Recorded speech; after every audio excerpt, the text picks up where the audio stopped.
This was clearly the boy's newly issued military uniform, but when he looked at the collar, he saw someone else's name. Ja, aber ihr wohl zu klein für den Kerl, ne? Da kommt immer wieder vor. Hier, J. The boy took the uniform and left, but he didn't notice the dozens of fabric strips lying at the foot of the quartermaster, each torn off for the same reason. The soldiers didn't know the uniforms they were wearing just days ago belonged to another group of young soldiers. They had perished under the enemy's gunfire, and the soldiers who handled their bodies stripped off their clothes and piled them together. Then these uniforms were shipped from the front line by train to the rear military supply depot. The clothes were washed several times by female workers, and all the blood-soaked water was rinsed out. Next, skilled seamstresses mended the uniforms. But due to the vast number of uniforms, many of the name tags were simply forgotten and left on. This was during the fourth year of World War I, in the spring of 1917, when Germany, one of the warring nations, was forced into a defensive position after the United States and several other countries joined the war. The Western Front bordering France saw especially fierce fighting.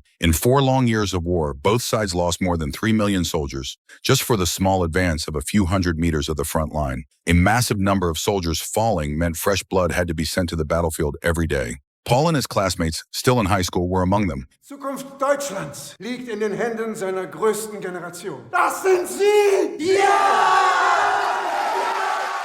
In a speech by the headmaster full of passion, the students tossed aside their textbooks with innocent dreams of filling out enlistment papers that day. And in just 2 days, using their youthful hands, they'd send the German army's iron hooves marching toward Paris, the capital of France. Amid laughter and excitement, they went to the front lines. However, things were far different from what Paul and his classmates had imagined. In the front line trenches, there was no glorious battle to become famous. Instead, soldiers had orders to use steel helmets to scoop the standing water out of the trenches. That night, while still on guard duty, Paul heard a noise outside the position. But instead of feeling fear, Paul felt excitement. Without hesitation, rookie Paul pulls the trigger, not realizing that the flash from his gun revealed his position.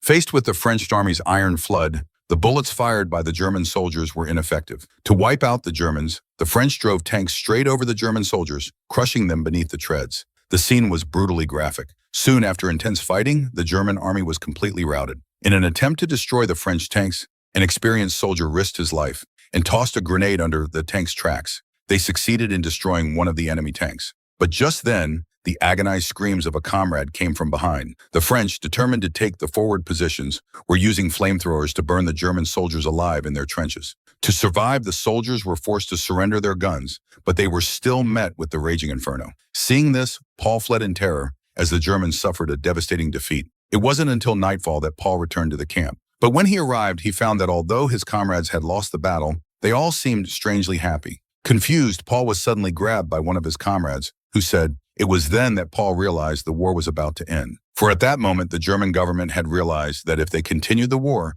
the Germans would be wiped out. So they sent a delegation to France to sign an armistice agreement, and the ceasefire was set for 11 a.m. on November 11th. In other words, the armistice would take effect in just 6 hours. However, the soldiers didn't know that, for the sake of his own prestige, the general had issued orders to launch an attack in the final hour. Wir erobern die Ebenen noch vor 11 Uhr und beenden diesen Krieg mit einem Sieg. He couldn't believe it. Just half an hour before the full ceasefire, the general, desperate for one last achievement, had gathered the soldiers and ordered them to launch a surprise attack on the French-held positions. The deaths of comrades and classmates had left young Paul feeling like a puppet. He was no longer able to even muster the expression of sorrow. Soon, they reached the front line. With the sound of a command, all the soldiers charged forward. Meanwhile, in the French trenches, the soldiers were already celebrating the end of the war in advance.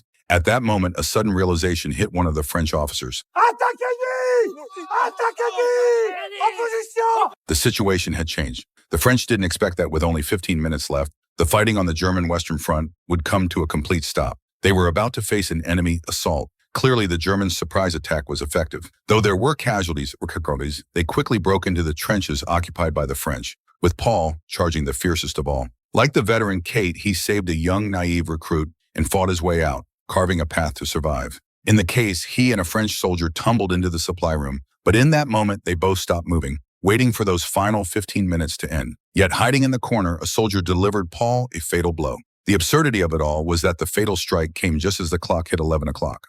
Amidst the cries of ceasefire outside, Paul staggered out of the supply room. The sun still couldn't break through the fog, but it was without a doubt the sweetest air Paul had seen. This new recruit, who was about to be sent to the battlefield, refused to carry a gun. Because he was a devout Christian, Problem, Private Cornstalk. Is there not one in your size? I was told I don't have to carry a weapon. years earlier he had nearly shot his abusive father in a moment of impulse.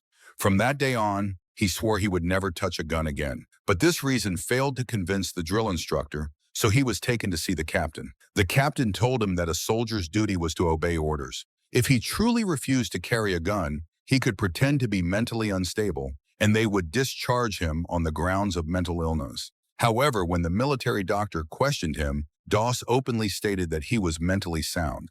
His refusal to carry a weapon was simply to remain faithful to his beliefs. This response infuriated the captain. He ordered the drill instructor to use every possible method to force him out of the army. Soon after, the instructor began humiliating Doss in front of everyone, calling him a coward who was afraid to use violence. So I plead with you, do not look to him to save you on the battlefield, because he will undoubtedly be too busy wrestling with his conscience. The next day, he was assigned the dirtiest and most exhausting tasks. The instructor even deliberately picked on him and flipped his bunk over. Using disobedience as an excuse, the entire unit was punished. These actions successfully isolated Doss from his fellow soldiers. That night, they brutally beat him. Because he continued to refuse to carry a gun, Doss was charged and sent to a court-martial. The military court convened soon after. Facing the colonel's accusations, Doss was unable to defend himself. At that moment, Doss's father broke into the courtroom despite attempts to stop him. He was wearing a military uniform and holding a letter meant for the officers. The letter granted Doss the right to serve without carrying a weapon and offered him the opportunity to become a combat medic. In this way, Doss successfully became a medic. Soon after, their unit received orders to head to Okinawa, Japan, and take Hacksaw Ridge. Doss hid his wounded comrade. He covered himself with another corpse. Japanese soldiers passed by one after another. Suddenly, the last one stopped. Fortunately, the thrust missed. Doss survived. After the Japanese left, he immediately dug out his comrade and carried him to safety. On the other side of the battlefield, the Japanese were slaughtering the remaining survivors one by one. Doss, meanwhile, was saving lives one by one. Soon he was discovered. Bullets tore through the air toward him. In desperation, he crawled into a tunnel. In the darkness, he evaded the Japanese pursuit again and again. Late at night, Doss crawled back out. He continued searching for wounded soldiers. By then, he was completely exhausted. His legs were shaking, and he could barely stand. The ropes had torn his hands open until they were soaked in blood. Whenever he was about to collapse and lose consciousness, he whispered a prayer. Please, Lord, help me get one more. Help me get one more.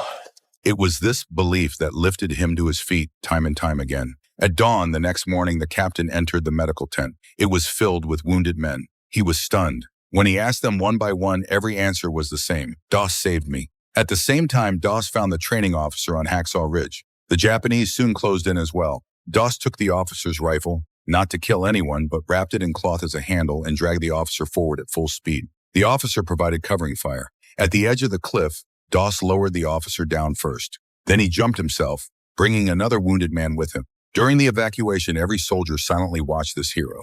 Only then did they